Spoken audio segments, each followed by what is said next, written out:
Okay, thank you. Hi.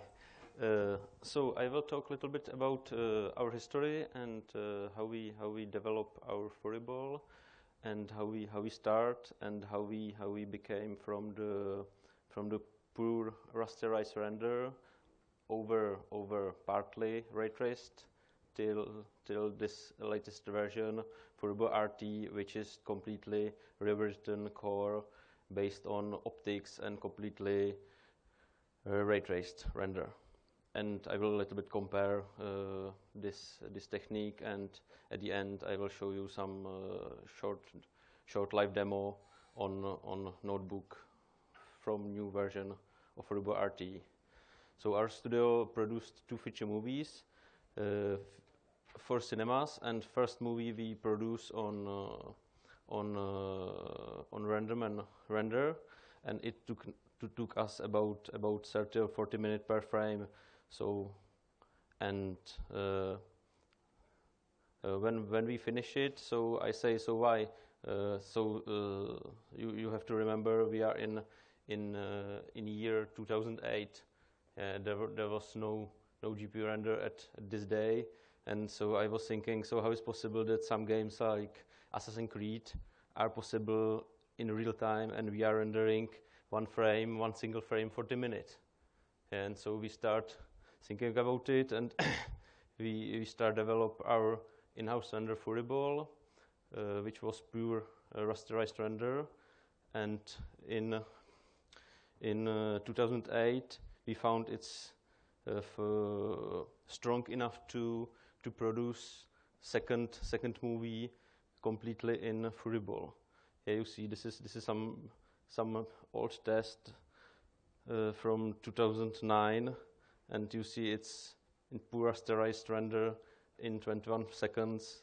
When you compare it with RenderMan, it's about 28 minutes per same scene. I have to say, so we are using or reproducing cartoon-like animated movie. So, and for this purpose, is this rasterization enough? So, in 2012 we produce whole feature movie in 2K in stereography for cinema, 83 minutes, and we render all movie in about 15 workstation with GPU completely on NVIDIA workstations. And it was very much speed up, because when you compare our old version, when I say it took us about 30 or 40 minutes per frame, now we had much better quality in 3 or 10 minutes per stereo frame. It doesn't mean 2 eyes, 2 frames. It was much bigger speed up and improvement.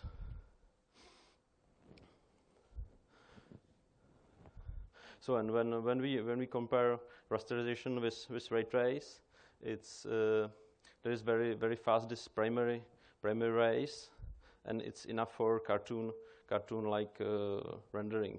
But there's many weakness like refraction, indirect lighting, subsurface scattering. So everything has to be faked, and many of parameters has to be set up per object.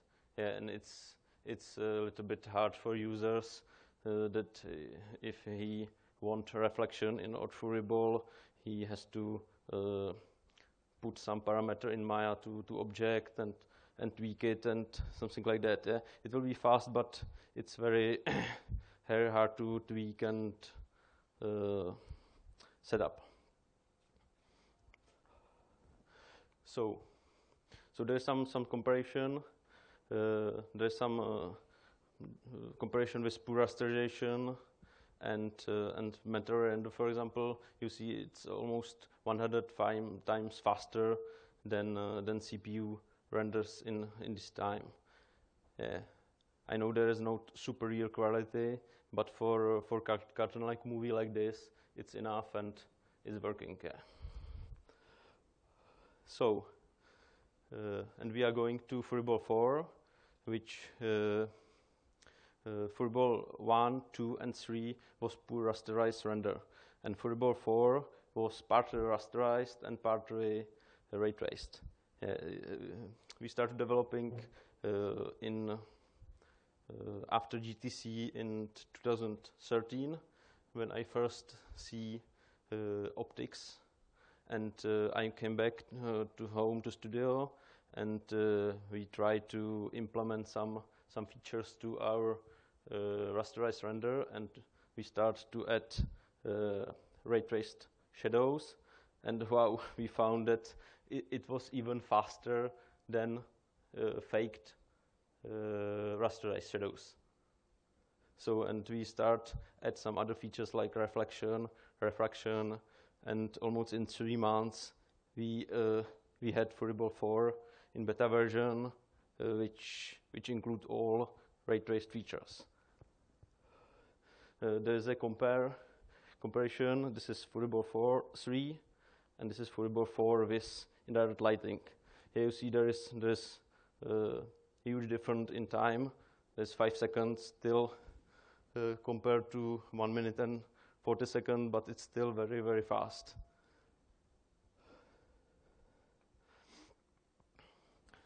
So let's see how we make it. So the first primary rays was made by rasterization, and this is the picture on the top. Bottom there is a layer with ray traced shadow. There's a layer with ray traced reflection, and layer with indirect lighting. There was very big advantage that you can in FurryBall turn off each feature what you need. For example, for some scene you don't need fully ray traced or fully indirect, so you just turn on a feature you need, and you have very fast render. And when you need indirect lighting in uncompromising quality, you can turn it on.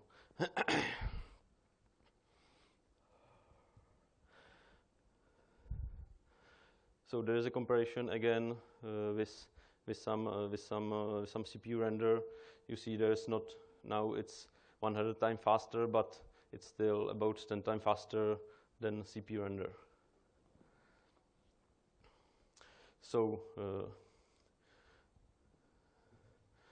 I was talking about advantages, but we found there some problems in this version. There is some artifacts in combination of ray traced graphic and rasterized graphic in some counting. Also, there's a problem. You have to have 2 separate branch of code, one for rasterized, one for ray traced. It's also complicated for users. In fact, he has to tune to render in one render. There's also problem with anti-aliasing and multipass, because if you need some anti-alias for multipass, you have to render many times again and again layer with rasterize, and there's enough, for example, render it once, but you need to render it many times as you need ray trace. There's also problem with GPU memory, because you have to have texture and geometry for both rendering in one GPU. Yeah. And the main problem for us was that FurryBall was built on DirectX, so it means we was bind on Windows. And now when we cut off DirectX and rasterization, we are free and we can go to Linux or Mac OS. So, and now here is FurryBall RT. So next generation of FurryBall, we completely rewrote the whole core, and now it's only ray trace based, built on NVIDIA OptiX. So there's many advantages. So like I will show you later in live demo. But what is very interesting, I will show you in tab later, when we found that we was afraid that it will be much slower than our primary race in ray traced compared to primary race in primary race in rasterization and primary race in ray trace. I was afraid it will be much more slower, but it was fun that it has the same speed, and for interactivity in viewport, it's about 30 times faster than previous version, because you can use pixel reduction and also multi GPU, which is not possible for rasterization. So, for example, this is seen without indirect lighting.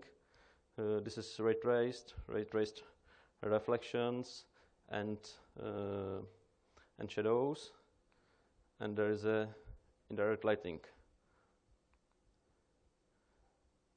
Yeah, as I said, so you can use, if you want, for example, make some fast TV graphic and you don't need indirect, so you can have a frame for 33 seconds, or if you need uncompromised quality, so you just wait a little bit and you have all frame in 13 minutes.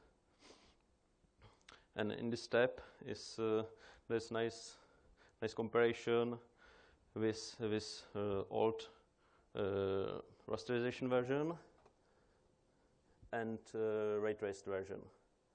Yeah, and you see when you comparison in viewport rendering, so without pixel reduction, you have 1 frame per second, and now you have 25 per second in this huge scene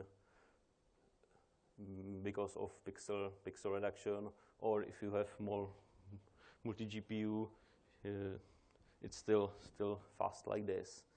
For final render without shadows, this is pure rasterization and pure ray trace for primary race without shadows, and you see it's even 2 times faster than ray trace.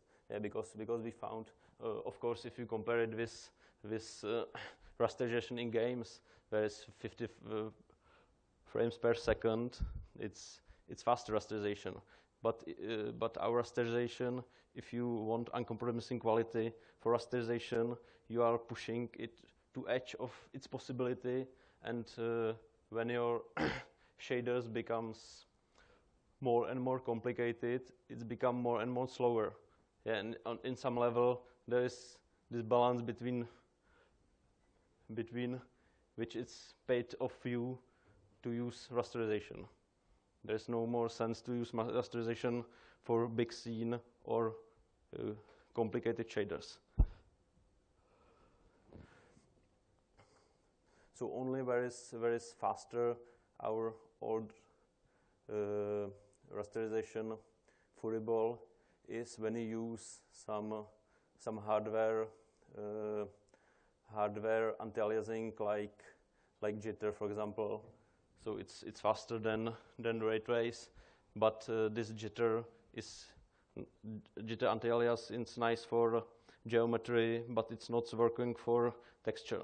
It means that it's not so much use for movie quality.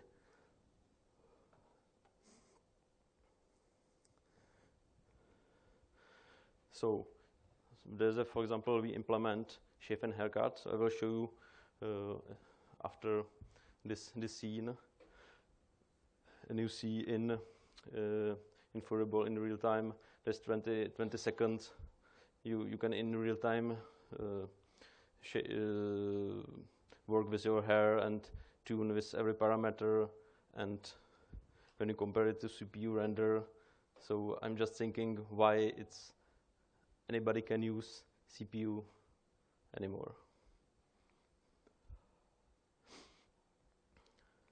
So this is how was changed our FurryBall use in production.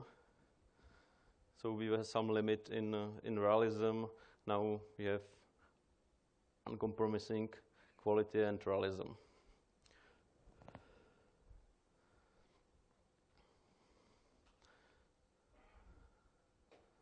Yeah, and this is a little bit about new FurryBall RT. So we have now full support for Maya hair and shave and haircut. We are working on Yeti. It will come later. We have open subdiv and working on PTX. Furry supported fluid rendering, the volumetric effect. So I will also show you in a live demo. As I said, we can finally go to Linux and OS X. We have IPR render in Maya. We have unlimited layer shader and ramp shader. We have new FurryBot lights and much more features. So, and I will show you a little bit demo. So you have imagine this scene, for example, in Titan, because this notebook is about 3 or 4 times slower than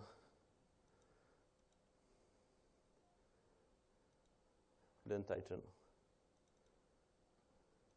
So I show this ball.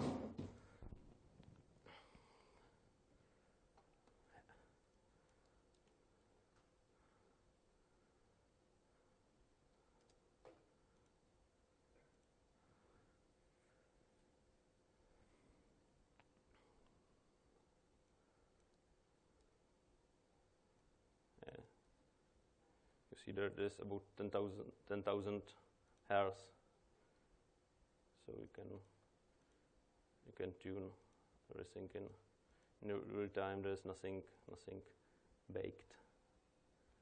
I will move some parameter with the clumps. Shuffle it. No. King, for example. I can put less hair. It's easy to work with it.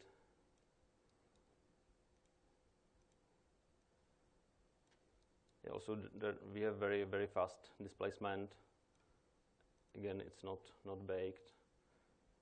There is procedure texture from Maya.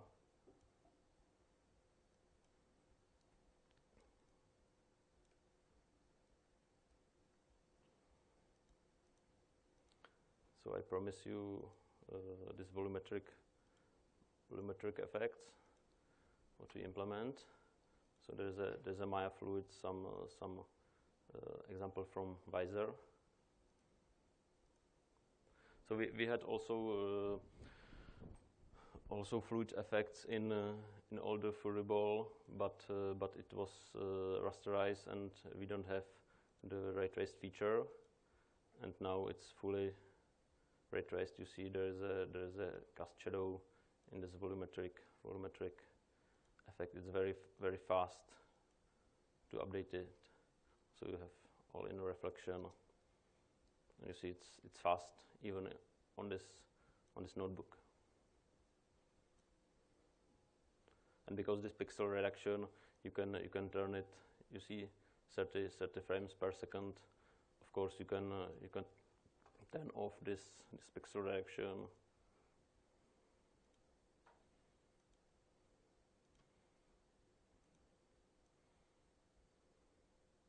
That's about 2-3 frames per second. And I will show you lastly some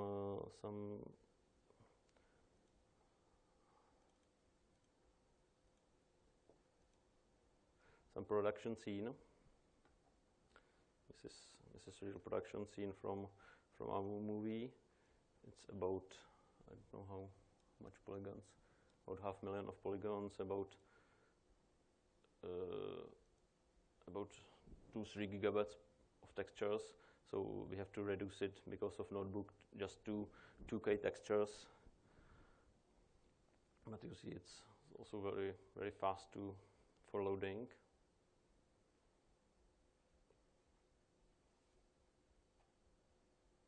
Oh, it's down.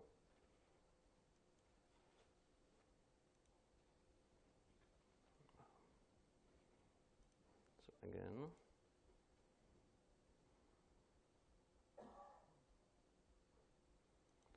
So as I said, it's still in alpha version, and I have probably full memory of this preview scene. So just try it again.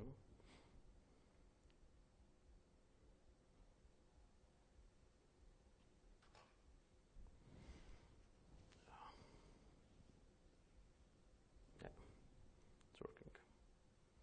You see, again about 40 frames per second. And you see there is no indirect lighting, and this is what I was talking before. You can easily add any features you need. For example, you just turn indirect lighting and indirect specular, and you see how it's totally change the lighting. There's about 3 or 4 bounces. It's still pretty fast on notebook. Yeah. So maybe I can leave it render. So maybe you can little bit time for some questions.